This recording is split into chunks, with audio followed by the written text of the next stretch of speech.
Welcome to another exciting episode of Musa and Show. Here is what we have today. Nizokhumbula ukuthi kule nyanga eyiphelile sike saposta ivideo lapho khona amaphoyisa lawa ama-EMPD ama-metro bowatelekile khona.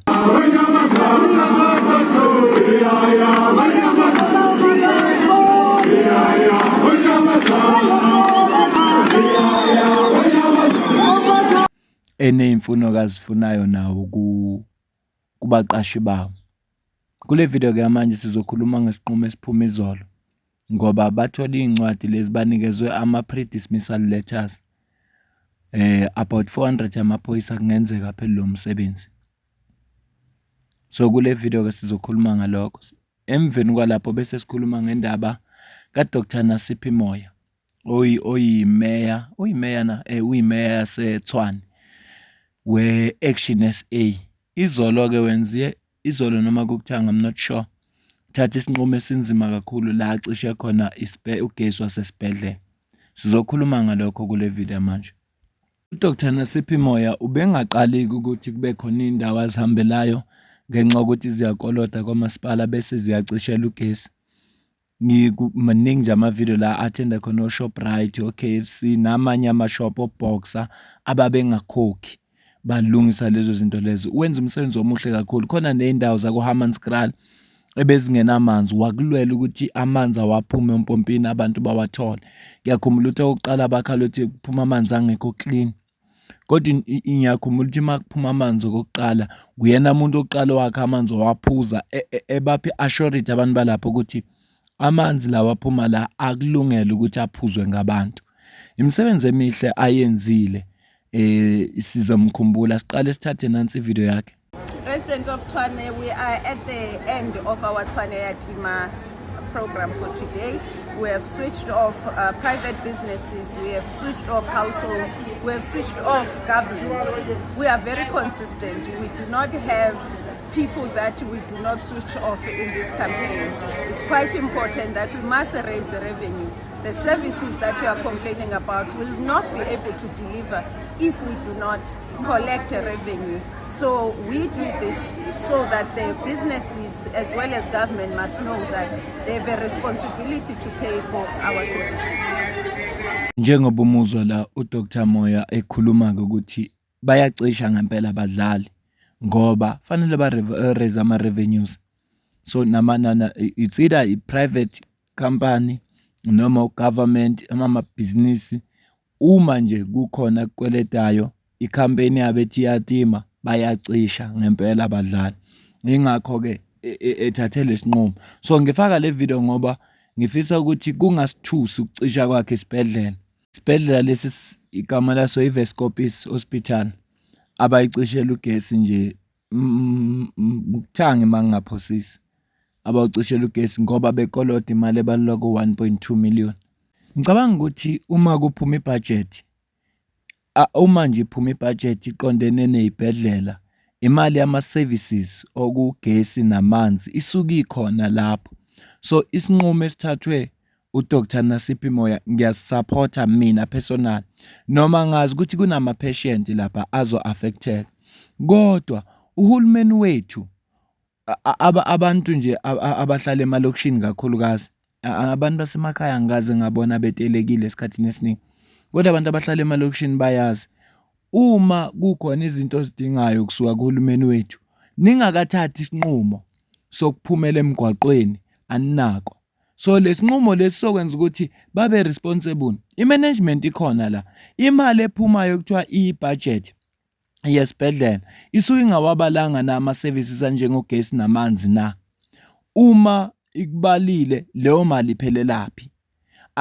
Yabona uDr mangathiwa ucishe la hayi ngoba efuna ukubeka impilo zabantu engcupheni kodwa ucishela ukuthi abethuke labantu ukuyibona bona aba responsible.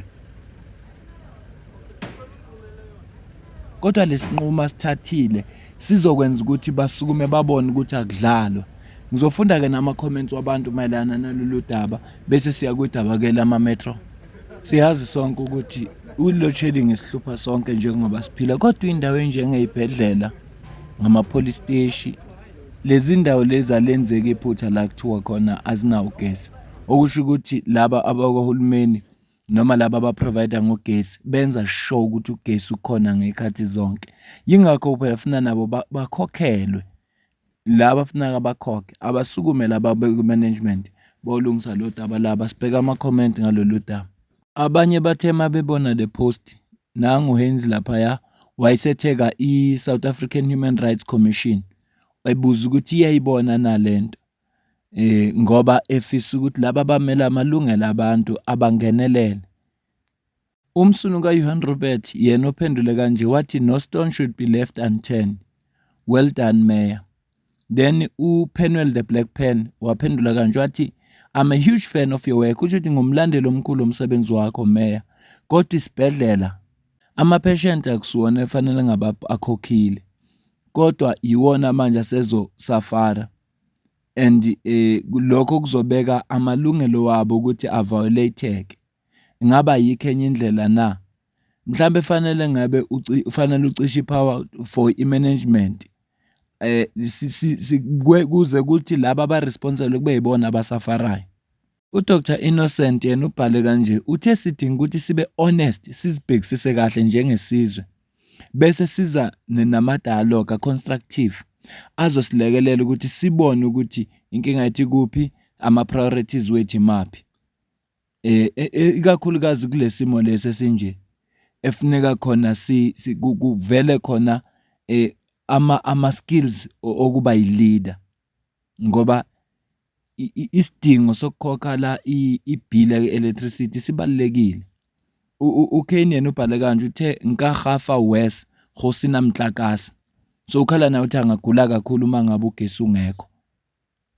Ngiyafisa ukuza ukuphawula kwakho mayelana nalolu daba luka Dr Nasiphi Moyo kule sinquma sithathile sokuthi ayocisha lapha ya esibhedlela.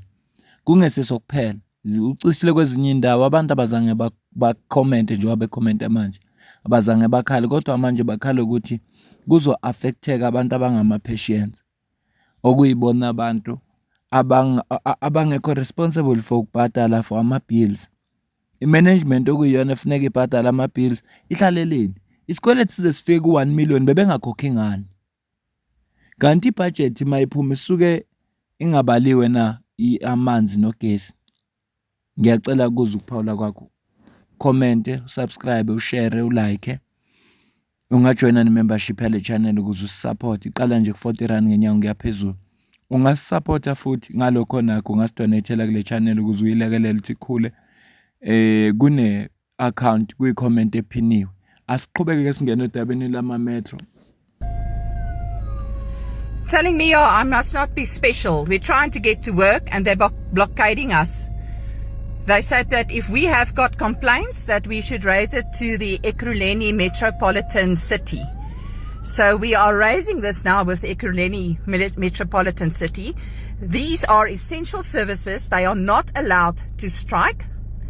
And we would like to see them taken from their positions.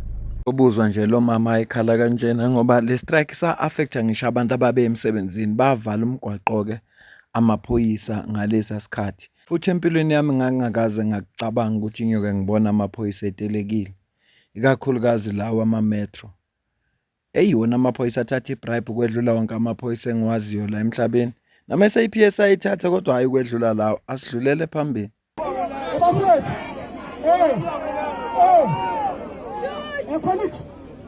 Connect. Asizanga uzolwa la. Connect. Azanga uzolwa. Ngeke simamele ntu. Ya, tshela lo seduze wakho ukuthi athule. Mamela we. Connect.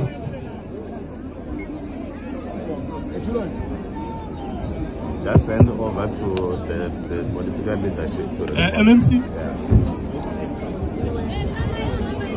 Yeah. Hands. Remember, kumele sibuyele emsebenzini sonke nani nathi.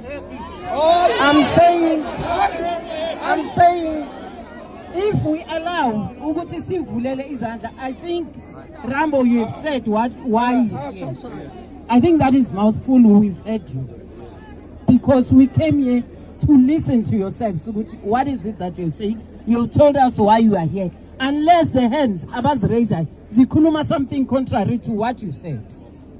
But if it's something that is similar to what Rabo has said, we've heard you. Colleagues, we have heard what the MEMS have said. Our political head are saying they are taking over the matter. They are going to address the matter, then they will come back to us. No, the union representative were very clear. They are saying within 7 days. The union representative are very clear within 7 days. Thank you, colleagues. Thank you. Amavidiyo engiwadlalayo amavidiyo amadala ukwenzela ukukukhumbuza ukuthi kwakwenze njani kwenzakalani noma ngeke ngidlale wonke amavidiyo nazo zonke igaba lezi kodwa ngenzela ukuthi uma sesifunda istatement esikhishiwe la wazi ukuthi ingoba kwakwenzakalani njengoba bengidlala amavidiyo bekukukhumbuza nansi kiletha abayitholini nansi ke iletha lamaphoyisa anikezwe yona isihloko sawo sithi pre-dismissal notice prohibited strike and the blockage of N12, N17 and N3 highway on Wednesday 19 March 2025. Le letter amaphoyisa lawa ayithole ngomhla ka5 kuMay 2025 ifundeka kanje. Bathi ke kuze kufike kulesinqumo sokuthi bazodismisswa ngoba kuyilezi zinto ezilandelayo. 1.1 bathi niziphathe ngendlela engekho semthethweni. Nase niphambana nerole eniqashelwe yona nefuneka niyenze njengamaphoyisa kamasipala.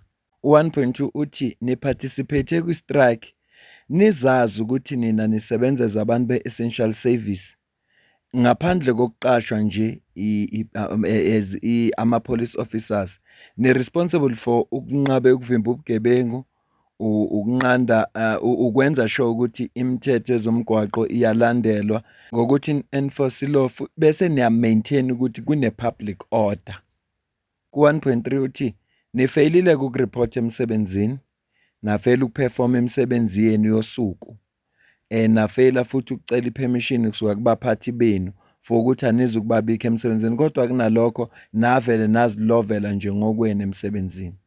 Ku 1.4 bathi navala u-R21 highway lapho kusolakala ukuthi non-protester khona nisebenzisa imoto zaseKuruleni Metropolitan Department nigqoke iuniform niphethe ibhamu okunye okubalekile ukuthi nani phethe ibhamu zamaphoyisa amathuluzi kanye nama-instrument ukusebenzisa kwenu le property yamaphoyisa okubalwa kuzo imoto ibhamu eninikwe zona neuniform yasesiphoyiseni kwi-strike esasika authoriziwe iyona letter le amaphoyisa ayitholile abalelwa ku400 amaphoyisa atholele lama letter lawo okungenzeka kube namaphoyisa u400 azophelelwa umsebenzi okusho ukuthi uma ngabe kuzogcina kunje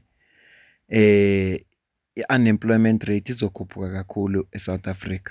Amaphoyisa kanikeza u48 hours ukuthi awazikhulumele kulolu daba abachaza ukuthi kungani kufanele bangadismisswa so banikezwe lelo thuba lu48 hours ukuthi abazikhulumele bechaza ukuthi kungani kufanele bangadismisswa.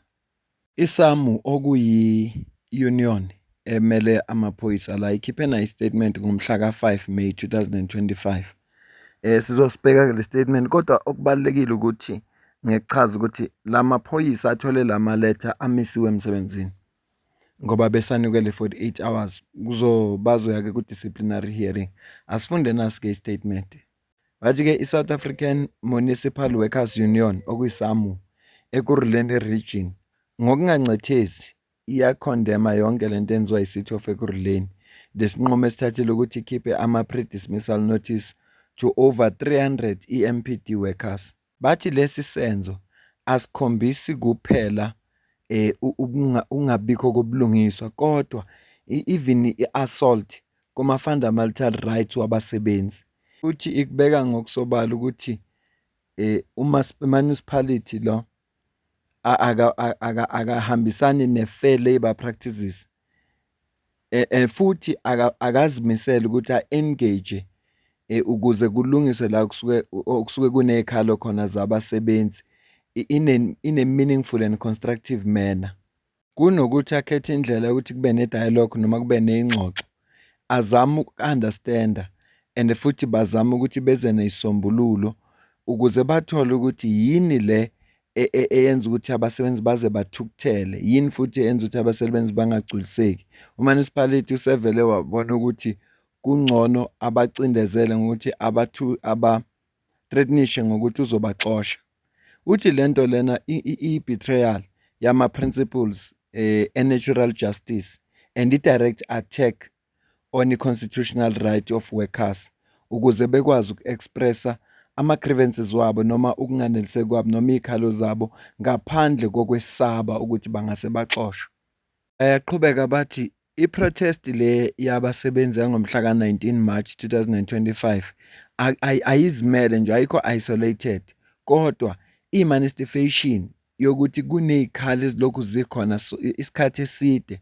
Umunicipality obezizebile futhi uhlulekile ukuthi azi-address ngoba bekangekho willing ukuthi azi-address. Kunokuthi ba-confront-e lezi nkinga lezi bakubhekane nazo, kodwa manje seyazama ukuthulisa abasebenzi ngokuthi bafuna ukubaxosha. Bathi-ke isamu ibambisene nalaba basebenzi aba-affectekile and iyazinikela ukuthi izokhipha wonke ama-resources enawo ukuze kuliwe lento le ngako konke okusemandleni ngoba befuna ukuthi le injustice le yenzekile ingenzeki. Badimanda ukuthi immediately nje le statement isi-withdraw-we i-municipality bese bengena ey'ngxoxweni ezizobe zifuna ukuthi kube khona ubulungiswa, kuxoxiswane, zizwakale iy'khalo zabasebenzi ziphinde zi-attendwe futhi. Bathi-ke isisamu ngeke bame nje bathule while ama-members wabo ebangama-victim, ebangama-scapegoat futhi ephanishwa for exercise ama-fundamental right wabo ukuthi baproteste, badimande futhi ne-fair treatment. I-union izimisele ukuthatha all the necessary and decisive actions ukuze ikwazi ukuvikela amalungelo abasebenzi nempilo kanye nesithunzi sama-members wabo. Okunye, i-union izikhommithile ukuthi izo-explora zonke iy'nhlaka zezomthetho, legal and industrial relations avenue, uku-challenge'a lesinqumo lesi esingenabulungiswa bese baholda i-City of Ekurhuleni accountable. Izona-ke iy'nqumo lezi ey'thathiwe ney'tatimenti lezi ey'bhaliwe. Kuningi-ke ngingakubhala, kunenye i-interview nje engiyibonile, kodwa-ke ngithe angingayifaki lalo interview ngoba abasebenzi abavumelekile ukuthi bakhulume nabezindaba njengoba udaba lwabo lukhulunywa laba be-union. So ngibona ngcono sifunde i-statement esivela ku-union. Kuzothi-ke ngokuhamba kwesikhathi uma kukhona okwenzakalayo bese ngiyani-update. Okwamanje bengithi anginazise nje ukuthi lesa strike sesiholele ekuthenini ama-metro agcina basesigabeni zokuthi baphelelwe umsebenzi. Ngale kwalokho mina nawe sidibane kwividiyo elandelayo. Ungakhohlwa ukusubscribe, ukushare, ukulike, ukucomment. Ngiyabonga.